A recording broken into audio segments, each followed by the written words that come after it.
Fala people! E aí galera, tudo bem com vocês? Estamos de volta aqui no nosso canal, dando sequência naquela revisão que a gente está fazendo sobre o atendimento inicial ao paciente politraumatizado, revisando cada uma da sequência de atendimento, né? Então a gente já soltou o vídeo falando sobre o ABCDE do trauma, de uma forma geral. E agora a gente está focando em cada uma dessas etapas de avaliação. Então a gente já soltou o vídeo também sobre a letra A, que é manutenção das vias aéreas, airways, e B, que é respiração, breathing. E vamos dar seguimento nisso. A gente vai conversar hoje sobre a letra C, circulation. E aí eu separei o vídeo de hoje para falar somente disso, porque é um assunto que a gente vai aprofundar um pouquinho mais, vai conversar mais intensamente sobre perda sanguínea, hemorragia. Mas como de praxe, eu quero te convidar para se inscrever no nosso canal, o canal da SAN, que está sensacional, está sendo produzido muito conteúdo bacana na área da cirurgia bucomaxilofacial, tudo relacionado ali ao nosso universo da bucomaxilo, mas também na cirurgia ortognática, na parte de DTM, do orofacial também. Então não perca, aproveite, se inscreva no canal e se você gostou desse vídeo, ao final de assisti-lo, compartilhe, comenta, deixa aqui nos comentários o que vocês gostariam de ver também no nosso canal. Então vamos lá, vamos começar. Dando sequência dentro da avaliação, depois da gente estabilizar o paciente, restabelecer a via aérea adequada e manter esse paciente com uma respiração boa, presente, o que a gente tem que se atentar? A perda sanguínea, possíveis hemorragias, sangramentos, e aí o choque mais comum presente num paciente politraumatizado é justamente o choque hipovolêmico. Então essa perda sanguínea ela pode ser ocasionada por sangramentos externos, visíveis, ou hemorragias internas, que aí está confinadas as cavidades do corpo, né? Região torácica, abdominal, saco escrotal, enfim, qualquer cavidade presente dentro do corpo sanguíneo. E o que isso pode acarretar para o indivíduo? A perda sanguínea vai levar, com certeza, à morte, né? Uma perfusão inadequada pode gerar danos irreversíveis, principalmente para órgãos importantes dentro do nosso corpo humano, como o cérebro e os rins. E aí, identificado o sangramento, a gente precisa contê-lo. E para quem está estudando para a prova de residência, uma perguntinha que sempre cai: qual é a atuação que a gente tem que ter da equipe de emergência nesse atendimento inicial? Obviamente em relação à reposição de fluidos ou a mesmo reposição de volêmica. No mínimo, a inserção de 2 catéteres periféricos intravenosos de grosso calibre, ali em torno de 14 a 16. Então, é uma perguntinha que cai bastante em prova. E aí, nessa avaliação inicial, a gente tem que se atentar para o exame físico da perfusão cutânea, a frequência de pulso arterial e as condições mentais desse paciente. E aí a gente vai ter parâmetros para avaliar inicialmente se esse paciente está tendo algum quadro hemorrágico presente ou não. Em relação à perfusão cutânea, basicamente avaliar vasoconstricção de peles, músculos, extremidades. E aí, por que isso acontece? Quando há perda sanguínea, a gente tem um estímulo do sistema nervoso simpático com uma produção aumentada de catecolaminas, noradrenalina, adrenalina, epinefrina, norepinefrina, também chamados. E aí a gente tem uma liberação dessas catecolaminas. E aí, tanto pelo sistema nervoso simpático, quanto também pela glândula suprarrenal. E aí a gente tem uma pele com sensação mais fria, úmida, tanto que você toca quando o paciente está perdendo sangue, ele está mais úmido, a pele está mais fria. Em relação à frequência de pulso, tá? Acima de 120 batimentos por minuto, já é esperado que o paciente, a vítima, esteja entrando ali numa fase hipovolêmica. Nem sempre hipovolemia ela vai causar aumento da frequência cardíaca. Por exemplo, pacientes que fazem uso de certos bloqueadores cardíacos, tomam alguns medicamentos como propranolol e a digoxina, eles podem fazer uso desses medicamentos, perder sangue, mas não ter um aumento ali da frequência cardíaca. Então a gente tem que ficar atento a esses detalhes também. Hipovolemia é igual à diminuição do débito urinário. Por isso, a gente sempre orienta e cai em prova bastante a sondagem vesical, ou seja, a monitorização da produção urinária desses pacientes. Então, se o paciente estiver perdendo sangue, concomitantemente a isso, inversamente proporcional à diminuição da produção de urina, porque há perda sanguínea, então os rins vão trabalhar menos, vão trabalhar no sentido de, o corpo vai trabalhar no sentido de vasoconstricção, de diminuir esse débito cardíaco presente. Lembrando que, questão de prova, e é importante que vocês se atentem, se o paciente precisa ter a sondagem vesical como mandatório, existem algumas situações em que a gente deve protelar essa sondagem vesical. Quando o paciente há suspeita de trauma na região pélvica, na região da virilha, ou seja, até que qualquer lesão suspeita na uretra seja descartada, a gente contraindica a sondagem vesical nesses pacientes que foram vítimas de trauma. Então, sinal é uma característica importante e pode cair em prova também.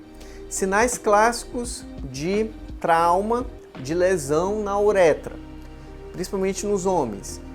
Hematoma escrotal, no saco escrotal, sangue no meato e uma próstata elevada. Então, são sinais clássicos de lesão da uretra. E o último ponto que a gente tem que levar em consideração: frequência de pulso, a avaliação dos sinais da pele e da musculatura, da perfusão. A gente tem que levar em consideração alterações mentais observadas. Então, o paciente, quando ele está perdendo sangue, ele pode se apresentar agitado, confuso, letárgico, com falta de cooperação, mais ansioso e mais apresentando irracionalidade. Então ele pode apresentar alterações mentais características quando o paciente está apresentando perda sanguínea. Lembrando que quando a gente tem casos de hipovolemia, perda sanguínea, hemorragia, a gente pode observar que as veias do pescoço elas ficam mais achatadas, justamente porque há uma menor pressão ali, a pressão arterial geralmente ela tende a cair, e caso estejam dilatadas, sugere outras condições, como disfunção cardíaca ou pneumotórax hipertensivo, que inclusive a gente já conversou na aula, no vídeo passado, falando sobre pneumotórax dentro da avaliação da respiração do tórax. Então a gente tem pneumotórax aberto, pneumotórax hipertensivo, hemotórax, enfim. Então assistam lá no vídeo onde a gente fala sobre B-respiração.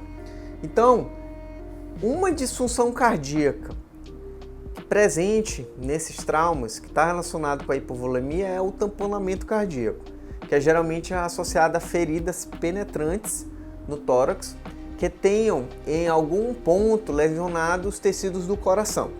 Então, o tratamento é iniciado com a aspiração pericárdica imediata pela via subxifoide. Então, a gente vai inserir uma agulha 90 graus perpendicular em relação ao processo xifoide, tá? E adentrando a pele, o tecido subcutâneo, você então inclina 45 graus e vai em direção ao pericárdio. E aí a gente tem a aspiração, provavelmente de conteúdo sanguinolento. Então, todos os pacientes vítimas de trauma que têm uma aspiração pericárdica positiva, elas requerem que sejam submetidos à cirurgia exploratória, a toracotomia aberta e inspeção do coração e das estruturas relacionadas do pericárdio a fim de conter esses sangramentos. Lembrando que, no controle do sangramento do paciente vítima de trauma, o que a gente tem que levar em consideração? Um adulto, o volume de sangue é 7% do peso corporal. Então, por exemplo, se eu tenho um adulto com 70 quilos, ele vai ter ali 4,9, 5 litros de sangue correndo nas suas veias. O que a gente tem que levar em consideração? Quando há a presença de um sangramento. A primeira manobra que tem que ser feita é a compressão se o sangramento for visível, se a gente tiver uma hemorragia externa, visível. Então, compressão se sangramento estiver visível, externo. Se não, por exemplo, estruturas como o couro cabeludo e outras regiões em que a gente não consegue ali manter uma compressão adequada, a gente adota suturas. E aí suturas sem preocupação sem apelo estético, sem preocupação com a estética. E nem a sutura preocupada em fechar por planos. Então a sutura vai ser só no intuito de conter esse sangramento localmente. Então a gente faz até sutura em massa, utiliza fios tipo nylon 2,0 de grosso calibre para manter comprimido ali de forma permanente os bordos da ferida, do ferimento e assim conter esse sangramento no primeiro momento. Se passado essa fase, o sangramento já estiver controlado, a gente pode, num segundo momento, remover essas suturas, fazer a sutura por planos, fechar por camadas e assim ter uma preocupação, por exemplo, se estiver relacionado com áreas estéticas, uma preocupação estética de fechamento de forma adequada. Mas no atendimento inicial ali, naquela fase inicial de desespero, de conter aquele sangramento, a gente dá as suturas mesmo em camadas, sem se preocupar com esses fins estéticos. Levando para o tratamento de possibilidades de fraturas de face, por exemplo, fraturas de nariz. Uma possibilidade é o tamponamento, que é justamente presente nas fraturas de nariz, fraturas Lefort 1, Lefort 2. Então a gente pode ter lacerações das artérias etimoidais anterior e posterior, a palatina maior, a esfenopalatina, a labial superior na porção anterior do septo nasal. Então essas artérias elas formam o plexo de Kisselbeck. Então o nariz, o mínimo de trauma, já tem um sangramento geralmente presente muito intenso. Então o tamponamento nasal anterior, por vezes, o tamponamento nasal posterior, eles conseguem controlar o sangramento nessa fase. E aí instituir um tratamento secundário posteriormente. A gente tem uma classificação quanto à perda sanguínea, que é importante vocês ficarem atentos. E ela é muito fácil, muito simples de memorizar. Eu falei para vocês que um adulto de 70 quilos tem mais ou menos 5 litros de sangue. Então vamos considerar esses 5 litros de sangue como a média padrão. Então eu tenho 4 tipos de classes dentro da classificação da perda sanguínea que a gente tem que levar em consideração. A classe 1 é a perda de até 750 ml de sangue, que vai ali até 15%. Então o paciente, a vítima vai apresentar uma leve taquicardia. Basicamente é isso. O organismo ele consegue controlar essa situação com essa perda de volume sanguíneo, consegue compensar a frequência respiratória, a frequência de pulso, consegue ali com medidas do próprio organismo, atuando ali o sistema nervoso simpático, fazer constricção das extremidades, diminuir o débito cardíaco e controlar essa perda sanguínea. Basicamente o paciente nessa fase ele precisa apenas de uma reposição de cristalóide, um ring lactato, um soro fisiológico 0,9%, enfim, alguma solução cristalóide nessa fase da perda sanguínea classe 1.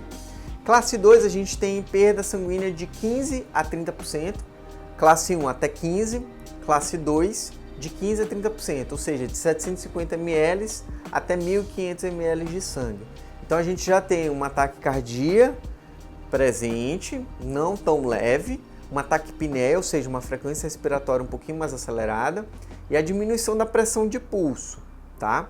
E aí a gente tem como tratamentos para essa perda sanguínea a reposição com cristalóide ou mesmo bolsas sanguíneas, bolsas de sangue. Classe 3, perda sanguínea de 30% a 40%,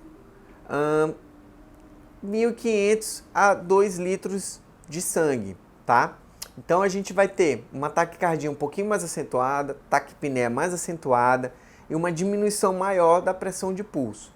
E aí o paciente precisa também de reposição com cristalóide de sangue. E a classe 4, perda sanguínea acima de 2 litros, ou seja, já atingiu ali metade do que seria o padrão normal. Então a gente tem mais de 2 litros de sangue, acima de 40% de perda sanguínea. Então a gente já tem uma taquicardia muito acentuada, a gente tem uma queda da pressão sistólica do paciente, abaixo até de 60 milímetros de mercúrio. O estado mental do paciente ele vai estar muito alterado e o débito urinário vai estar praticamente ausente. Então a gente necessita que o paciente faça uma reposição urgente de cristalóide, ringa lactato, soro fisiológico, tá? Relembrando, 4 classes, classe 1 até 750 ml a 15%, classe 2 de 750 a 1.500 ml de 15% a 30%, classe 3 de 30% a 40%, de 1.500 ml a 2 litros. E classe 4, acima de 2 litros, acima de 40% de perda sanguínea, tá? Em relação à reposição de fluidos, classe 1, sangue cristalóide, classe 1, cristalóide, classe 2, sangue cristalóide, classe 3, sangue cristalóide, classe 4, apenas cristalóide, tá? Então é isso, pessoal. Eu espero que vocês tenham gostado, eu espero que tenha ficado claro. Se tiver alguma dúvida, manda aqui nos comentários. Pode deixar sugestões para os próximos vídeos e eu vejo vocês até a próxima.